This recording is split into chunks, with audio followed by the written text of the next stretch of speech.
આજે સ્થાનિક સ્વરાજની નગરપાલિકા ચૂંટણીના પરિણામ જાહેર થયા છે ત્યારે આમ આદમી પાર્ટીના ગુજરાત પ્રદેશ પ્રમુખ ઈસુદાન ગઢવીએ જણાવ્યું હતું કે આપે અલગ અલગ નગરપાલિકાઓમાં 500થી વધુ બેઠકો ઉપર ઉમેદવારો ઉતાર્યા હતા, જેમાં 35 બેઠકો પર આપની જીત થઈ છે।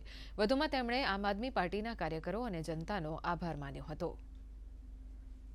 સ્વરાજ્યની ચૂંટણીમાં આમ આદમી પાર્ટીના તમામ શીર્ષ નેતૃત્વ, પ્રદેશની ટીમ અને કાર્યકર્તાઓનો ખૂબ ખૂબ આભાર। આજે અમે 500-550 સીટ ઉપર આમ આદમી પાર્ટી લડી રહી હતી, એમાં લગભગ 35થી વધુ સીટ ઉપર આમ આદમી પાર્ટીએ જીત હાંસલ કરી છે। કેટલીક નગરપાલિકાઓ છે એમાં આમ આદમી પાર્ટી વિપક્ષની ભૂમિકામાં છે। તો હું તમામ જે જીતના ઉમેદવારો છે, જીત્યા છે, એમની પાછળ જે પણ મહેનત કરી છે, તમામ કાર્યકર્તાઓનો, ઉમેદવારોનો હું અભિનંદન પાઠવું છું। અને આમ આદમી પાર્ટી અહીંથી ઊભી નહીં રહેશે। આગામી જે મહાનગરપાલિકાઓની, તાલુકા જિલ્લા પંચાયતની ચૂંટણીઓ છે એમાં 8000થી વધુ ઉમેદવારો આવનારા વર્ષ ફેબ્રુઆરી 2026માં ચૂંટણીઓ છે, એમાં આમ આદમી પાર્ટી હવે મજબૂતાઈથી લડશે।